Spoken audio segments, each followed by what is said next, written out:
Green Tree Productions is proud to present Duncanville Weekly News.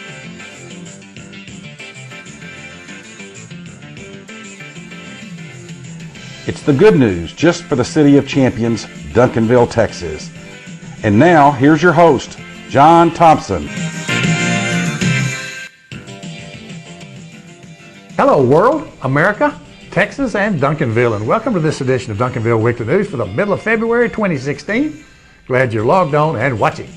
Well, on this show, we're going to show you some more hoops as both the Panthers and the Pantherettes are winding down their district action and getting ready for the playoffs. But first, every 2 years, the UIL announces a realignment, redistricting, etc. of high schools for competition. And it was done a couple of weeks ago, and we had an opportunity to visit with our athletic director, Cathy Self-Morgan. But first, let's see what the alignment does, too, with Duncanville. The Panthers, DeSoto, Cedar Hill, and the Grand Prairie schools will remain together and be joined by the 3 Irving schools to compose District 7 6A in a full 8-team district, with Mansfield and Midlothian going elsewhere.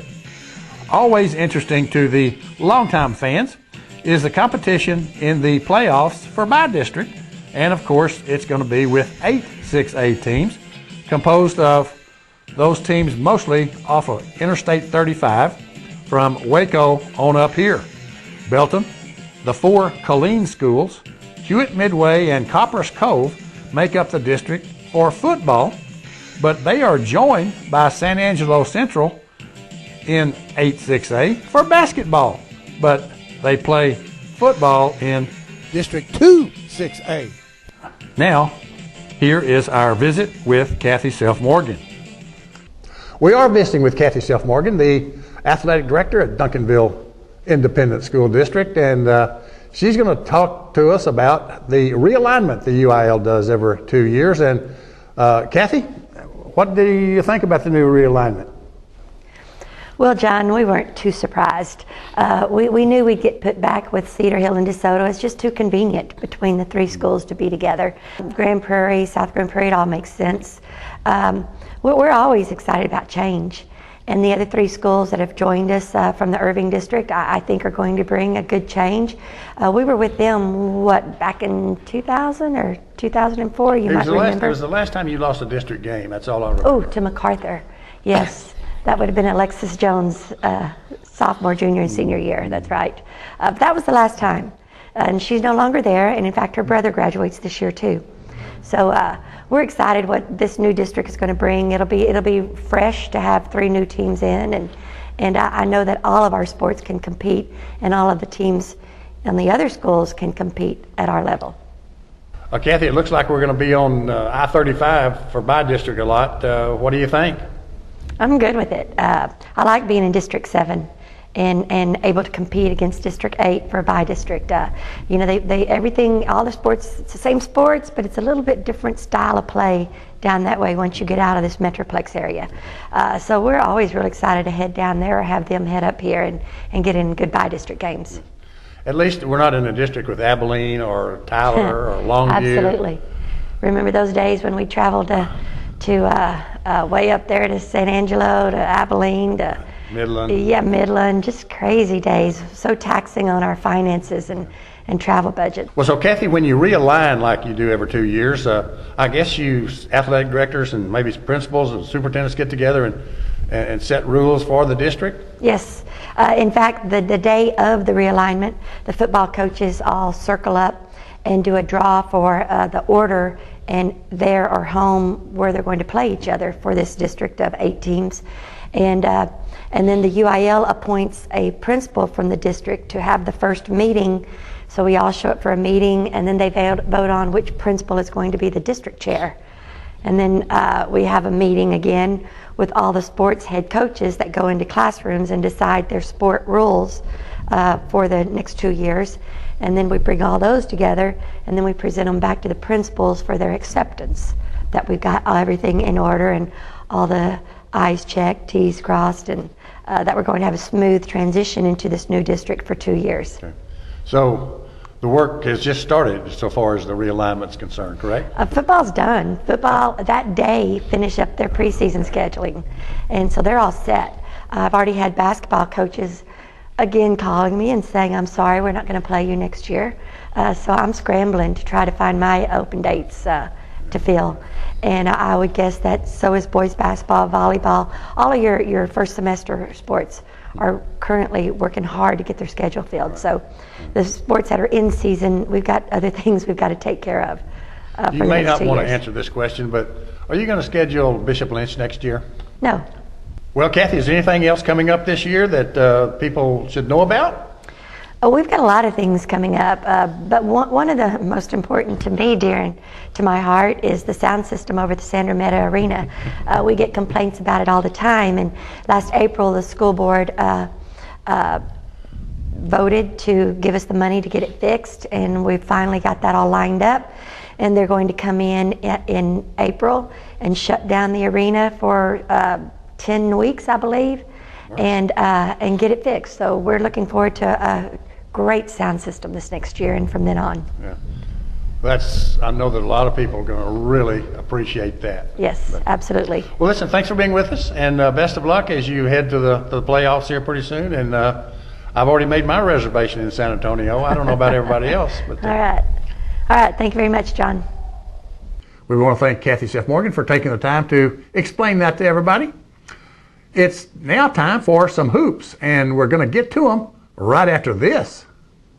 My name is Jim Ostertag. My kids grew up in Duncanville. My son played basketball for the Panthers in the late 80s and graduated in 1991. He went on to play at Kansas, went to the Final Four, and now he's in the NBA. But you know what really turns me on is I really still like to come to these basketball games and watch these high school kids play. And I'm ready for some hoops. Hoops? Did you say hoops? We gotcha hoops. Right here in the Hoops Corner on Duncanville Weekly News with all the highlights from the latest Duncanville Panther and Pantherette basketball games and a peek at upcoming games. The Hoops Corner is brought to you by James Memorial Chapel, Duncanville's only home-owned funeral home. Leon Miller Commercial Real Estate Properties on Main Street. Need some space? Call Leon at 972-709-7181. Fry Integra Insurance Services, your hometown insurance agency for 30 years for all insurance types. Call 972-296-9786 for John or Todd. By the Wolverton Company, serving Duncanville's heating and cooling needs for longer than anybody can remember. 972-296-COOL. Jim McDonald's State Farm Insurance Agency, right here in Duncanville on Main Street. Like a good neighbor, State Farm and Jim are there. By Roma's Italian Bistro, right in the heart of Duncanville at Center and Main Streets, serving authentic Italian cuisine. They deliver. Call 972-298-5900. By Glow Family Dental, where your smile is a top priority.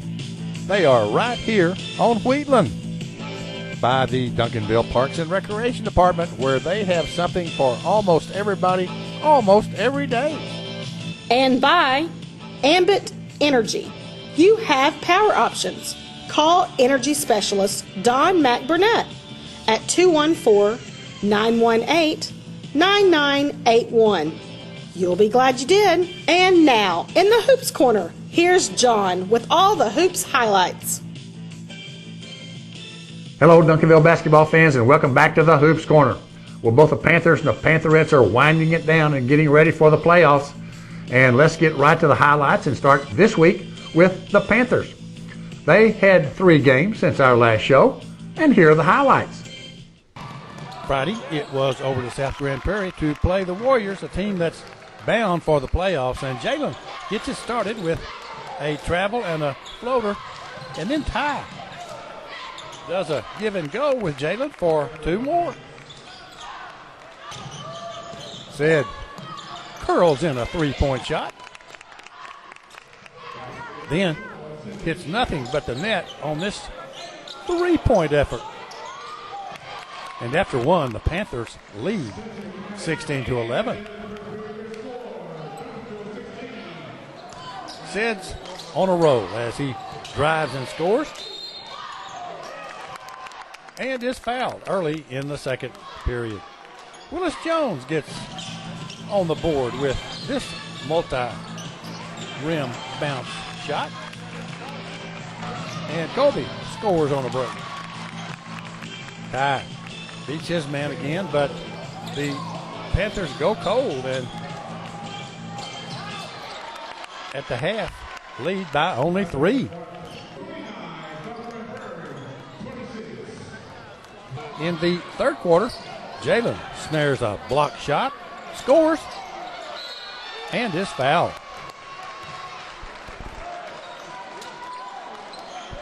Then hits a rainbow from the near corner. Let the big dog hunt as this dunk by Jalen maintained the 4-point lead. And Coach Chisholm instructs his players at a timeout.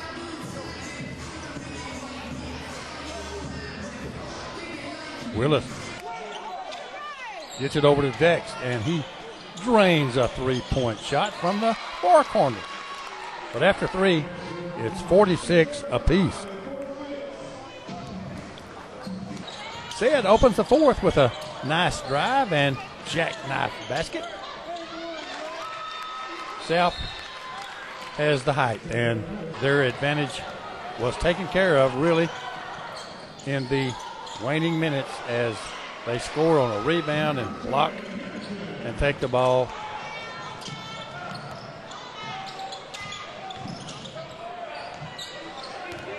And win 69-59. Jalen had 21, Sid 18, and Ty had 10 as the Panthers dropped to 3 and 5 in District 8-6A action. Tuesday night, usually one of the most attended games, was on with those Cedar Hill Longhorns. And in the first meeting last month, the Longhorns won in overtime. And should I say the Panthers lost in overtime with Jalen getting things started with a drive and floater in the lane.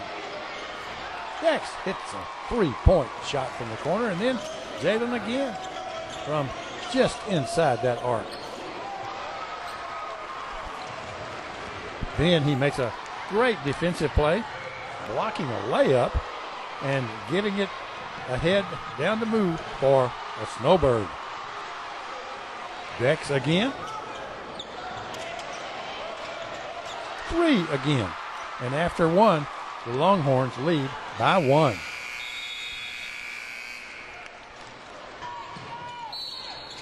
Cedar Hill scored the first 10 points of the second quarter till Jalen scores on a drive and draws a foul. Jalen again. 3 points as the Panthers play catch-up. And Coach Chisholm is not happy with a call, and how can you tell? And at the half, it's 35-29 Cedar Hill. Jalen gets the third started with a floater in the lane. And then Dex leads a break and passes to move for 2. And 1.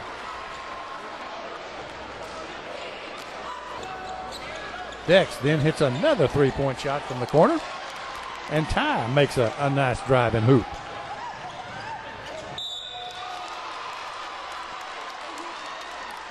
That's after Jalen makes a 2 and 1. Here comes Ty. Cedar Hill holds on for the last shot of the quarter and hit it to lead by 5 after 3.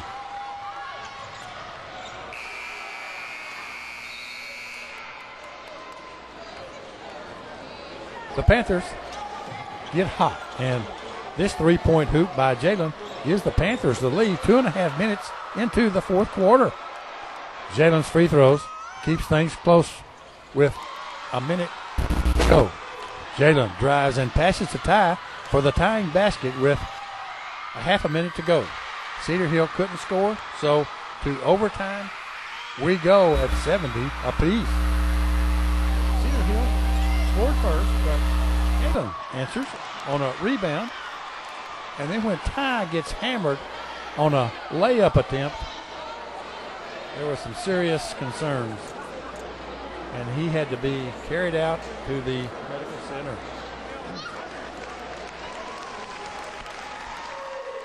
Cupid was chosen to shoot the free throws, and he hits one of two. Then down by 3. Jalen again hits the board to score. After Jalen hits this free throw, the Longhorns lead by 1 with under a minute to go in this overtime. The Longhorns hit their free throws, and they win 84-77.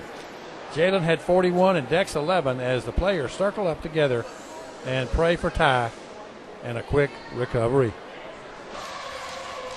Friday night, the Panthers hit a do-or-die game at Midlothian. If they lost, their playoff chances are real slim, and they had lost to this team at home last month, and Dex gets it going with a three-point hoop. And then Willis Jones hits a three-point shot. As the team swap baskets early. Dex follows with another three-point bomb. But after one, it's 23-16, Midlothian Panthers. In the second, Elijah rebounds and scores and is fouled as the Panthers are trailing by double digits. Kobe rebounds and scores. But at the half, it's 42-31, Midlothian. In the third, Sid hits a three-point shot.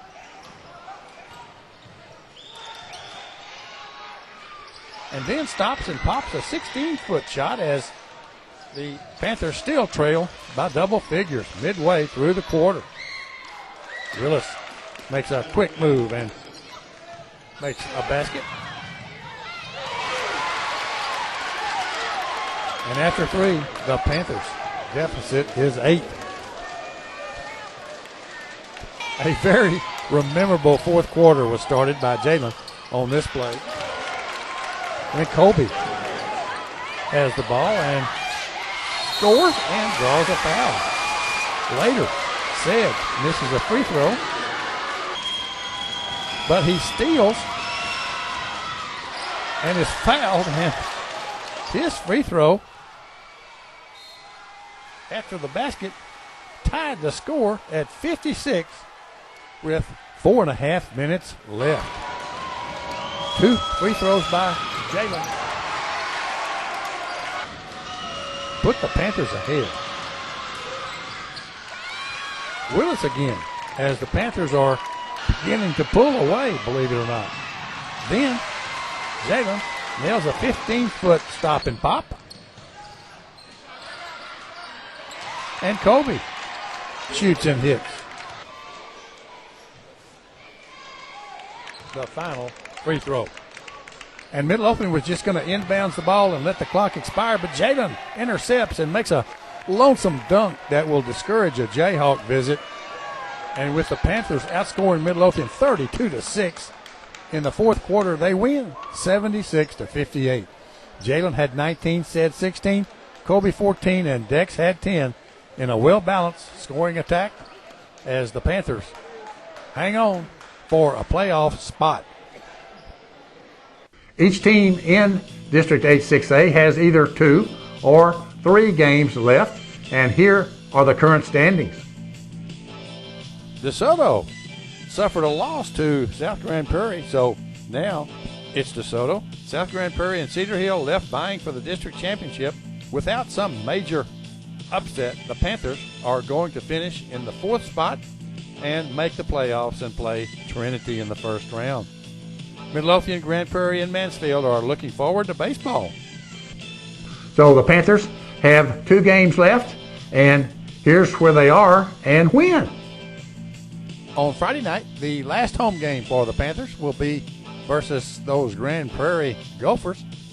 Then on Tuesday, the 16th, they will travel to DeSoto to finish up the regular season games and be ready for the playoffs. So now let's get to the Pantherettes. On the highlights that you see on this show, they will finish their regular season play and be ready for bi-district. And here are the highlights of their last 3 games. Friday night, it was over to South Grand Prairie to the Lady Warriors, a team the Pantherettes had beaten by 17 earlier in the month at home. And early on, Nina feeds Sierra, who scored even though double teamed. Then Nina takes it baseline herself for 2. Then she hits a 16-foot shot as Duncanville's Man of the Year and wife look on.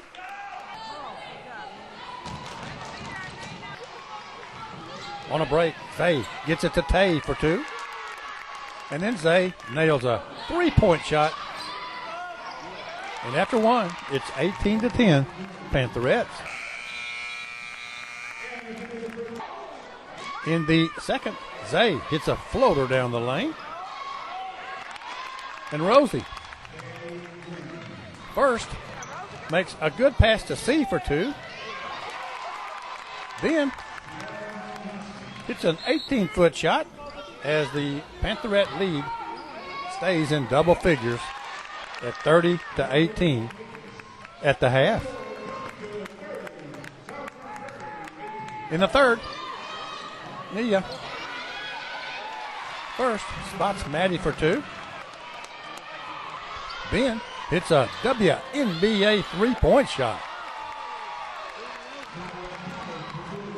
Sierra leads a break, and 3 passes later, finishes the play. Folks that have been to South Grand Prairie games over the years say the officiating always seems to be the worst here, and this call boosts that opinion as a foul is called on Zay at the buzzer, and this film angle shows she never touched the shooter until they both came down. The 3 free throws make the Pantherette lead 10 after 3 quarters, and Coach Self-Morgan gives advice between the quarters. In the fourth, Kyla hits a much-needed 2-point shot, and Nina follows suit. The lead is 9, and Zay scores on an off-balance left-handed layup midway through the fourth. Free throws later by Zay. Then Maddie. Nia.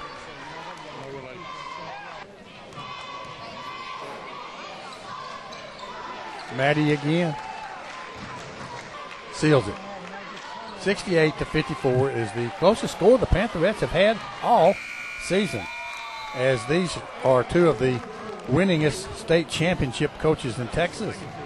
Zay had 17 and Sierra had 10 as the Pantherettes win their 30th game of the season. Tuesday night, the Pantherettes hosted Cedar Hill, and it's Parents' Night, the last home game of the season, and here Maddie greets her mom and dad at midcourt. Then it was game time, and Rosie gets it started just right with a 3-point hoop. Then Nina goes behind the back on a fast break to Rosie for the layup. There's a couple of Division I coaches in to see some recruits, and Zay accommodates them with a tough layup. Then Maddie, who's going to play for one of those coaches, cleans up a missed shot, but after 1, the Pantherettes lead by only 1, 19-18. Zay opens the second with a nice drive and hoop. But the Pantherettes went cold on their shooting about this time, and Sierra scores on a jump hook and gets fouled. And then, spots Maddie. And she hits a 14-foot shot. Zay stops and pops. And the Pantherettes have got a 10-point lead. And at the half, it's 30-24. We're 4.5 minutes into the third before Sierra scores the first Pantherette points of the second half. The only other points by the Pantherettes in the quarter was on this breakaway and layup by Tay. And look at this defensive play by Zay. And after 3, we're tied at 34. The Pantherettes trail by 1 when Sierra regains the lead with this rebound and put back. Then Nina grabs a loose ball and scores. And with Cedar Hill stuck on 37, this 3-point hoop by Nia made the Pantherette lead 10 points midway through the fourth quarter. Nia hits another 3-point shot to maintain that lead. Free throw time. Zay hits 3 or 4 down the stretch, and Sierra adds 1. Final, Pantherettes 59 and Cedar Hill 49, with Zay scoring 18 and Sierra 16. In Midlothian Friday night, it took the Pantherettes 5 seconds to take the lead for good when Maddie nails a baseline shot off the tip. And then Tay gets her shot to go from 18 feet. And then Sierra is fed by Tay for a bank deposit. Rosie likes that spot where Tay hit and uses it, and she hits. Maddie again.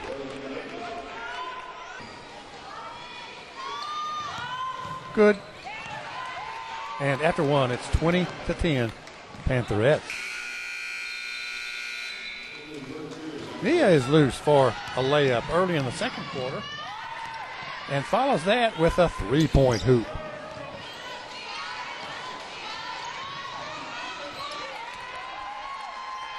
Kyla rebounds and literally hands the ball to Tierra, who scores.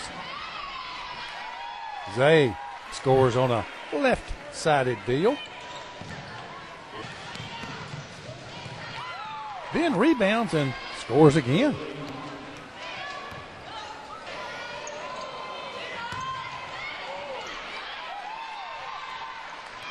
Sierra makes it look easy. And at the half, it's 39-15 Pantherettes. Tay makes the good pass to Sierra for an early third quarter basket. And then Maddie's turn as the lead just grows and grows. Kyla hits a 3-point shot. A lack of defense made Tierra's basket kind of easy. Then Nina goes behind the back for the second game in a row to Zay for 2 more. And it's over. Final, Pantherettes 79 and Midlothian 33. Sierra had 26, Maddie 14, Tay 11, and Zay 10 as the Pantherettes are 12-0 in district play and 32-0 on the season as they prepare for the playoffs. So the final district standings of the girls in H6A look like this. The Pantherettes, of course, are undefeated and win district 12-0. Cedar Hill 10-2. There are only 2 losses coming to the Pantherettes. South Grand Prairie is 7-4, and the last team qualifying for the state playoffs is DeSoto at 6-5. Midlothian, Mansfield, and Grand Prairie round out District 8 6A for this year. So now the Pantherettes head to the playoffs, and they will be playing the fourth place team out of District 7 6A. And here's the details. The Pantherettes will play South Lake Carroll in their by-district game Tuesday, February the 16th at 6:30 at Arlington High School. This is a game that a lot of people wanted to happen. The winner of that game will play the area round against the winner of a by-district game between Keller and Flower Mound. And, of course, the details of that game will be announced after the by-district game. We'll be back on or before February the 22nd with highlights of all the games played by both the Panthers and the Pantherettes after this date. The Lions Club will be having their annual Las Vegas night party at the Hilton Garden Inn on February the 27th, always the last Saturday in February. Mark the date down, keep it in mind. Next week on the show we'll have a little more details. As we close, let's see the Hi-Hats again as they performed at halftime of one of the basketball games recently, and we'll see you on or before February 22nd.